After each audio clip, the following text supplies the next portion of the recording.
la épica griega. La existencia de la Ilíada y de la Odisea de Homero, convertidas en el comienzo de la literatura griega, y culminación del género en Grecia, presupone la existencia de unos precedentes. La epopeya griega podría derivar de una epopeya indoeuropea, de la cual hallamos huellas en el Ramayana y en el Majábharata de la India, o en el Cantar de los Nibelungos y el de Beowulf germánicos. La poesía de los Aedos. La denominación de poesía épica proviene del adjetivo griego epike, derivado a su vez del sustantivo epos, palabra que pone de manifiesto el elemento narrativo de este tipo de composiciones. Se difundió oralmente durante el período oscuro que siguió a la época micénica, y antes de que los griegos crearan una nueva forma de escritura alfabética, a partir del silabario fenicio, hacia el siglo VIII a.C. Pero la forma está descrita en los propios poemas homéricos por el uso del verbo aidein, cantar, por los sustantivos aioide, canto, y aoidos, el aedo o cantor. El primer verso de la Ilíada contiene precisamente el verbo en cuestión. Los aedos cantaban, como su propio nombre indica, acompañados por un instrumento de cuerda. Así pues, cantar un poema épico es ir narrando un relato en verso. El aedo lo hace, no con un texto previamente aprendido de memoria, sino improvisando sobre unos temas que domina y son de todos conocidos. El aedo recita sus ideas con ayuda de fórmulas, y afirma estar inspirado por la musa o por Apolo. De ahí que al comienzo de un canto pida inspiración a la divinidad. Los aedos llevaban una existencia ambulante, de pueblo en pueblo, acudiendo allí donde los llamaban. El tema de sus cantos son las gestas de guerreros. Los Cleandrón. La Ilíada y la Odisea recogen algunas de las muchas leyendas que corrían entre los griegos en que se mezclaban la historia y el mito. El propio Homero, en diversos pasajes, se hace eco de algunos temas. La historia de la lucha entre los lapitas y los centauros en la boda del héroe Piritoo. La historia de Meleagro defendiendo su ciudad de Calidón. La historia del caballo de Troya. La muerte de Agamenón. O la leyenda de la nave Argo. La perfección formal de la obra de Homero supone, según se ha dicho, una etapa anterior. Incluso el propio Homero pudo trabajar sobre materiales tradicionales. La épica micénica. Hacia el año 1250 a.C., la conquista de Troya, frecuentada por los griegos micénicos, debió de impresionar a estas gentes hasta el punto de que el suceso pasó al repertorio de la épica y prevaleció sobre otros temas. Que la épica homérica tiene su origen en la época micénica, lo prueban algunos datos proporcionados por los poemas homéricos. Encontramos en la Ilíada la descripción de objetos micénicos que ya habían caído en desuso antes del siglo XIII a.C., como el gran escudo que cubre el cuerpo entero, o el casco hecho con dientes de jabalí sobre una estructura de cuero. El análisis de la lengua de los poemas homéricos pone de manifiesto elementos dialectales de la misma épica micénica.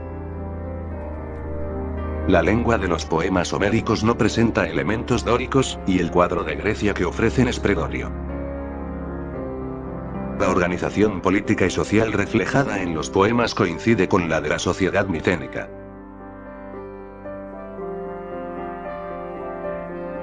Aedos y rapsodos en Grecia. En el siglo VII a.C., con la difusión de la escritura, se produjo un cambio en la ejecución de la poesía épica. Los poemas dejaron de ser cantados y fueron objeto de mera recitación, sin acompañamiento musical. El recitador profesional era el rapsodos, nombre que quizá derive del rhabdos o bastón, con el que los rapsodos marcaban el ritmo de los versos, golpeando en el suelo. El rapsodo dependía de un texto aprendido de memoria, lo que supone una fijación por escrito de los poemas que recitaba. Algunos elementos literarios homéricos. La forma de versificación propia del género épico es el hexámetro dactílico. Se aprecia en los textos homéricos una clara dependencia de la poesía oral en el uso de fórmulas. La narración homérica avanza solemne y majestuosamente en el lento fluir del hexámetro épico, apoyada en la repetición de fórmulas. La dicción formular nos presenta reiteradamente a los personajes con epítetos. Aquiles es el de los pies ligeros, y Menelao es el del potente grito de guerra. Otra reminiscencia de la ejecución oral es la claridad expositiva. La acción no puede verse interrumpida por detalles que distraerían la atención del rapsodo. Lo accesorio y lo principal siempre están bien diferenciados.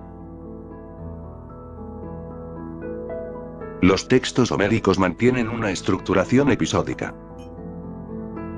En la Ilíada, por ejemplo, las proezas de Diomedes, las de Agamenón o las de Patroclo, pueden ser oídas o leídas como unidades completas. Homero combina elementos dramáticos y momentos dilatorios. Así, el empleo de símiles le sirve para demorar el ritmo de los acontecimientos y para avivar la expectación e introducir variedad. Un rasgo importante es la intervención de los dioses en la acción. La sociedad del Olimpo está estructurada sobre el modelo de la micénica, con Zeus como verdadero rey de los dioses. En la mentalidad homérica, el hombre no es responsable de sus acciones, sino que obra poseído por fuerzas superiores que no puede controlar. El poeta se presenta alejado de la acción. No es él el que canta, sino la musa, a la que le presta su voz. Narra objetivamente los hechos.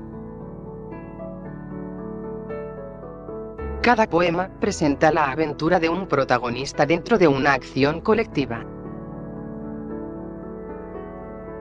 La guerra de Troya es el telón de fondo de la Ilíada. En ella, contemplamos el drama de Aquiles, agraviado ante todo el ejército, y alejado voluntariamente de la lucha.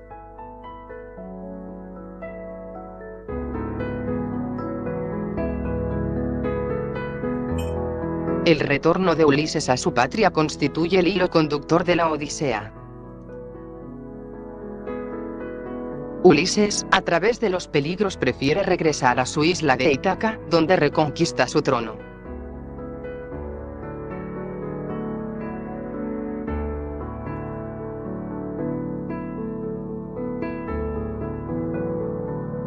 La lengua homérica. Para los lectores del siglo VIII a.C., Homero presentaba un panorama lingüístico mixto, mezcla de distintos dialectos con formas arcaicas. La multiplicidad de formas servía para adaptar la lengua al hexámetro. Se decía que Homero era un aedo que recitaba sus poemas, y se le representaba ciego. Su existencia está envuelta en la leyenda. Según la tradición, Homero vivió a finales del siglo VIII a.C., y era de la isla de Quíos, o bien de Esmirna. En todo caso de la región de Jonia, en Asia Menor. Respecto a la valoración literaria de Homero, hoy en día se destaca el hecho de que este poeta, quienquiera que fuese, recopilara y organizara genialmente las tradiciones míticas orales anteriores a él, vinculadas a la guerra de Troya y a otros temas heroicos.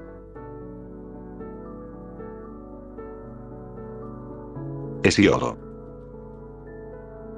Dentro de la tradición épica se encuentra también Hesíodo, el poeta de Beocia que vivió algo después de Homero, a principios del siglo VII a.C. Hesíodo hace uso del estilo de Homero, pero su temática es muy diferente, pues su pretensión principal era educar. En su teogonía narra el origen del mundo y de los dioses. Y en los trabajos y los días, da consejos a su hermano sobre el cultivo de los campos. Hesíodo reivindica por primera vez la justicia, frente a los abusos y las desigualdades de los poderosos. Argumento de la Ilíada.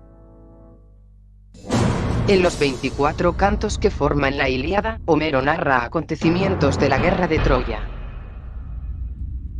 El caudillo griego Aquiles se retira del combate tras una discusión con Agamenón, rey de Micenas y jefe de la coalición griega que había ido a asediar Troya y a rescatar a Helena.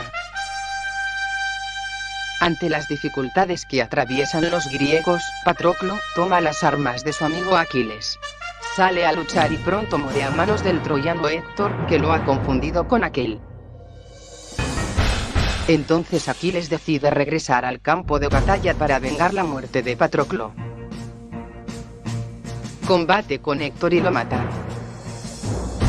Pero Aquiles se niega a devolver el cadáver a los troyanos. El anciano rey Príamo acude al campamento griego para suplicar piedad a Aquiles y le ofrece un gran botín para poder recuperar a su hijo. Aquiles accede a que los troyanos retiren el cuerpo de Héctor. A menudo, los dioses intervienen en el curso de los acontecimientos, apoyando a unos y a otros. La sociedad y los personajes que aparecen pertenecen a la época micénica, 4 siglos anterior a la de Homero. Argumento de la Odisea. En los 24 cantos que integran la Odisea, Homero cuenta las peripecias de Odiseo, un héroe astuto que soluciona las situaciones más comprometidas gracias a su ingenio. Es uno de los héroes griegos que fue a Troya, precisamente el que planificó la toma de la ciudad con el ardid del caballo de madera. El regreso a su patria, Ítaca, fue largo y se prolongó por muchos años. En el transcurso de sus numerosas aventuras perdió a sus compañeros. Durante muchos años su esposa Penélope se mantuvo fiel en la idea de que habría de regresar, sufriendo el acoso de los pretendientes que arruinaban su palacio.